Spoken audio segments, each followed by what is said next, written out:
Or to check out the early screening of Jurassic World Dominion. That is everywhere on Friday, June 10th. We will do an early screening that Tuesday, the 7th, at Cinemark Valley View. So we'll put you there if you want. Maybe you'll run into one Bill Squire. I'll be there.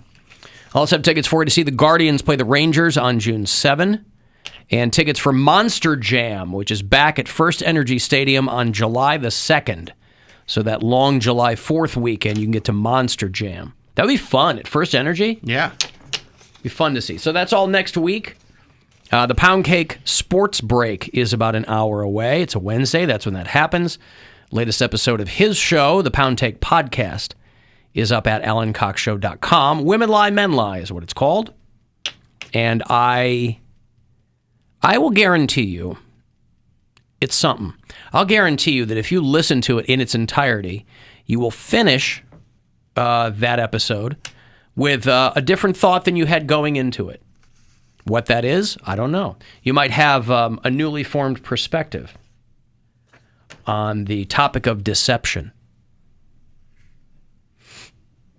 Who knows? Hey, Guardians, tonight, the tiebreaker, they're looking for it in their favor. They beat the Astros in that first game, but they lost to them last night in Houston. 7-3 was the final. They get one more crack at them tonight before they head to Detroit, start up the Tigers for the weekend. 8:10 is your first pitch tonight here on MMS and on the iHeartRadio app with Hammy and Rosie and the Hee Haw Gang. And you got a few days left, by the way, to use the promo code MAYDAY at CLE Clothing Company. You'll get 20% off. They dropped a brand new classic Buzzard tee today. So if you go to their website, you can check it out. If you get online, look there, in store, whatever it is, you can get whatever you like. But just make sure you give them Mayday at checkout, and you get 20% off. I was hoping that before we left for the holiday weekend, I would have the June code for you. I don't have it. So you'll have to wait, because I guess we're back on the very last day of the month. We're back on the 31st. So you'll have to wait until then. And boy, I couldn't be sorrier. That's so long. About 6 or 7 minutes, I'll have another $1,000 for you. Your penultimate chance to go fund yourself and grab $1,000 today, 4:30 and 5:30. It's the last week to do it, but we do it pretty frequently. Mm-hmm. You know, so we take a couple months off and then, you know, whatever. It's our on again off. Yeah, we'll be back giving away more stuff. I was talking about the Savannah Bananas, this minor league team that gets a lot of attention. And they did a whole, I don't know if they're getting their own show on ESPN Plus. They're doing a thing on them on HBO, and they're doing a documentary on them on ESPN. The Savannah Bananas. I don't know what this thing is called.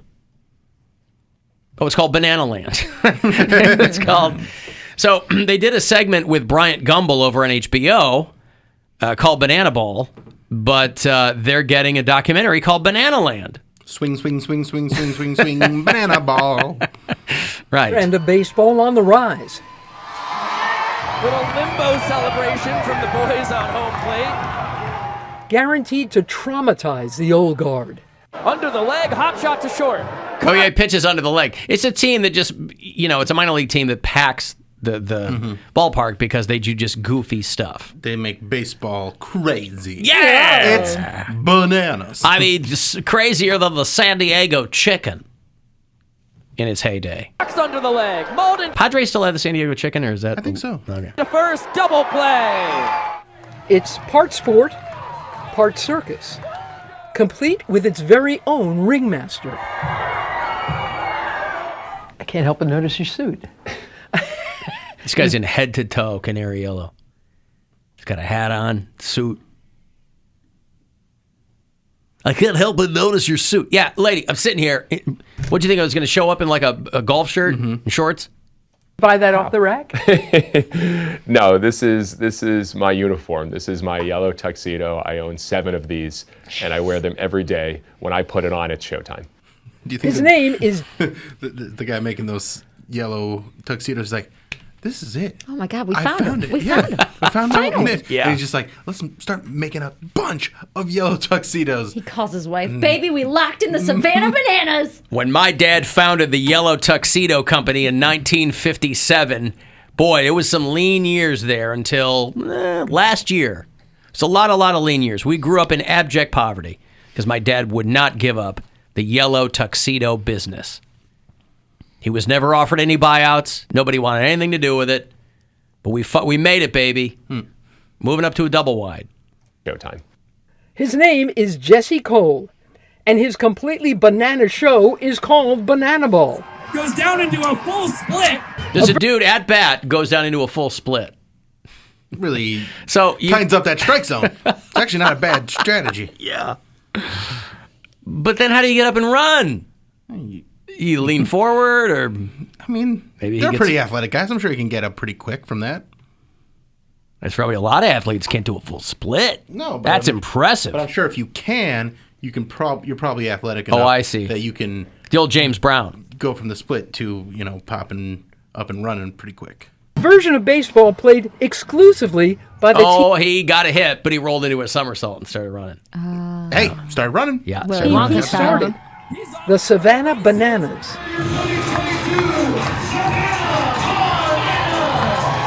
Cole has created what he calls the greatest show in sports, a baseball circus with his own cast of characters. Please welcome to the field the world's tallest pitcher. He's got an ace who's 10 feet tall. He's got a decent leg. No, he's not. He's on stilts. Oh, I gotta ruin it. Come on. I didn't know that. You know what, though? That's pretty impressive. If you're on stilts to get that ball, you're pitching down and into the strike zone. Yeah. Like, what? You got to get guys who can play baseball but have, like, other talents. Yeah, I've been a painter for a long time, so I have my own aluminum stilts. Just put me a nose and I'll pitch. Kick for being on 4-foot stilts. A pitcher who throws a very different kind of curveball. And a secret weapon in the bullpen. A 75-year-old former Major League All-Star who descends from the bleachers with a cold beverage. Down from the stands, beer in hand, is Bill the Spaceman Lee. Bill the Spaceman Lee is out there. What is this lady's voice?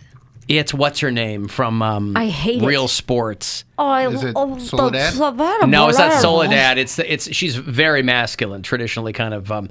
She was a It sounds fake. It she sounds was like a she's soccer putting player it on. or something. I don't know her name, but Bill the Spaceman Lee. Who did he play for? NASA. Red Sox and the Montreal Expos.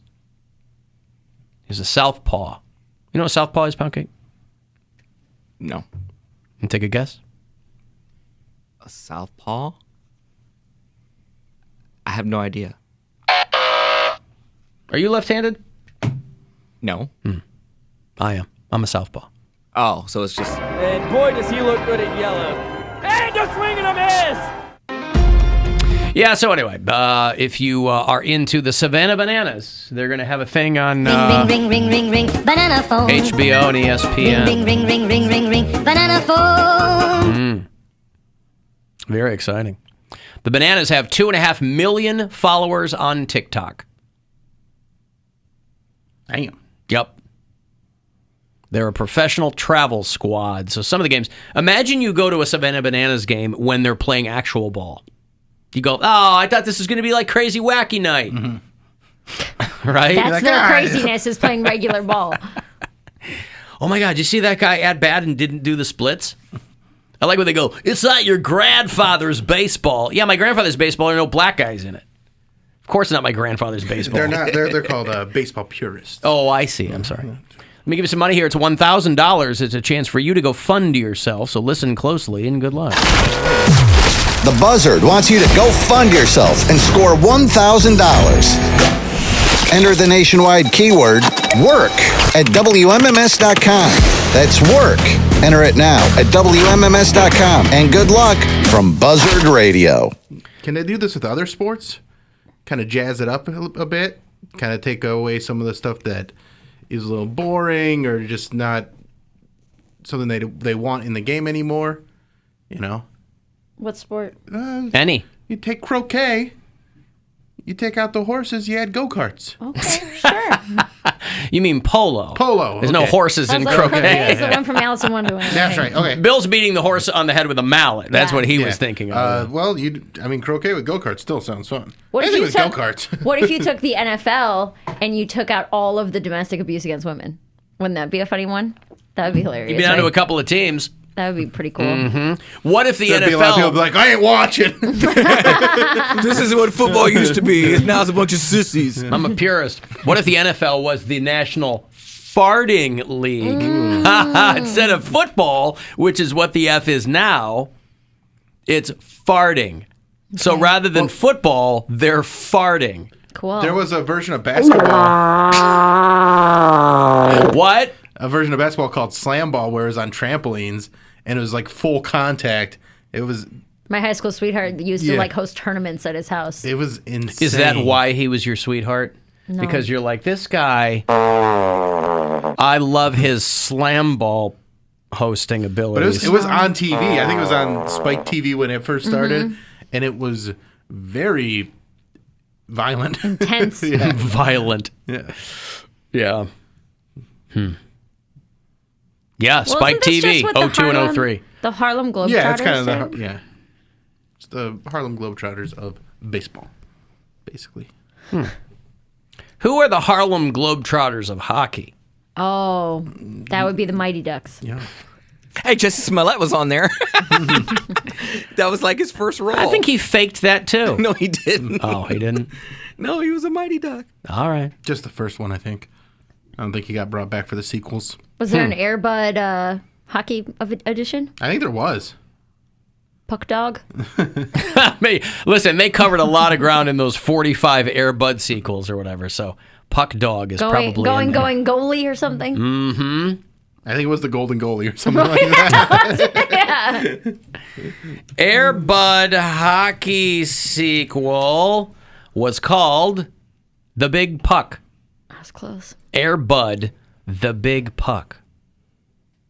How did they get him in skate? Air Bud, The Big Puck was a canceled Air Bud movie. Boy, who knew that they were canceling any Air Oh, Bud? they'll cancel anybody these days. Yeah. Air Bud getting canceled just because he barks at black dogs. Well, this was this was in 2011. They said all that's known about the movie is it was Buddy playing hockey. Yeah. And you got to think that 4 or 5 sequels in, the script was a 1-paragraph. It's the dog playing hockey. Figure it And then out. some kids, fill in the gaps. Someone has a stepdad. It makes him sad. Yeah, the You know? kid. So they start off sad, and then they meet the dog, and then Also, by the time you get to that sequel, you're like 3 Air Buds in. there are a lot of them. Like generationally. Well, not only that, but Put some they really went off the reservation over the course of the sequels. They went so far away from the initial premise of Air Bud, but it's still considered like an Air Bud movie. They have like Space Buddies. There was something we watched not long ago that was called Space Buddies, where it's a bunch of people you've never seen before, and then like one old-time grizzled actor that you remember. But that was just a part of bunch the Air Bud puppies, franchise. Yeah. That was the Air Bud spinoff. Is that what it was? Space Buddies, yeah. Space Buddies. Yeah. Well, just like the Buddies one with all the puppy dogs. Oh, okay. A message here off of the talkback button there on the iHeartRadio app. Believe it or not, I used to think as a black boy in an all-white private school that Caucasians had color-coordinated crap. That theirs was like a tan and mine was like a brown, if you can believe that. This was the mid-'60s, and I never saw fecal matter from a Caucasian prior to 67. Wow, think about that. Thank you for that. Thank you for being so candid. He thought, as a black boy at an all-white school, because how would you have seen someone else's poop? When they lay it on there and they leave it in the toilet. I saw that all the time at school. Well, apparently he didn't. So he thought white kids were laying down like taupe turds. Heck, the white kids I know, theirs were all green. What? They had green turds. Why? If you eat a lot of food coloring or you drink a lot of Kool-Aid or whatever, like you have green turds. I don't know. I get that when I drink too much wine. Or beets. Yeah, well, these kids were drinking a lot of like more red juice. Huh. All right. Kool-Aid jammers. Oh, they were jamming those Kool-Aid jammers? Yeah, and it would be like a light blue or like a very bright green. Huh. Yep. Yeah, I think that's probably also a sign of like you're eating a lot of junk food, right? Yeah. Because your body's not pulling any there's no nutrients in the food you're eating, so it's just flying through your body. You end up with a lot of diarrhea. Ooh. But how were you, again, the question remains, how were you privy to so many other people's poop? They would leave logs in the toilet. Like They didn't know how to flush? Was it something they thought it was funny to leave a log in there? I don't know what they thought, but in my school, a lot of kids did not flush the toilet. I don't know if they were trolling. I don't know if they didn't know how, or maybe they just didn't care. They would log and leave. That's all they would do. And they log and leave. Log and leave, and the next person would be there to, deal with the damage. But I never had to. I would just walk in. I'm like, what is that smell? And then I creep my head around like the little stall there. I'm like, oh no, I'm not touching it because I don't want people to think that I did it.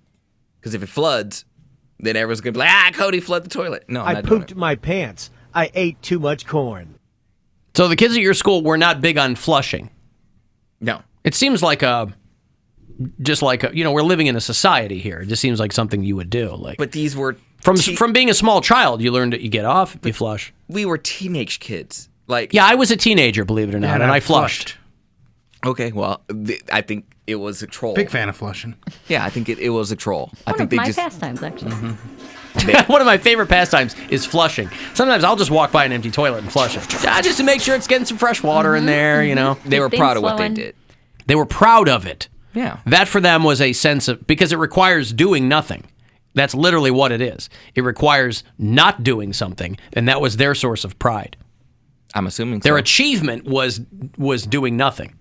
There's not an ounce of me that would want to not flush. No way. I can't remember a time where I have not flushed. I've double flushed sometimes. So then I don't want to leave any remnants. Would you take it upon yourself to flush their leavings then? Is that what you're saying? Oh. Once I knew that it was there, I would hurry up and get out of the bathroom because I didn't want anyone to think that I did it.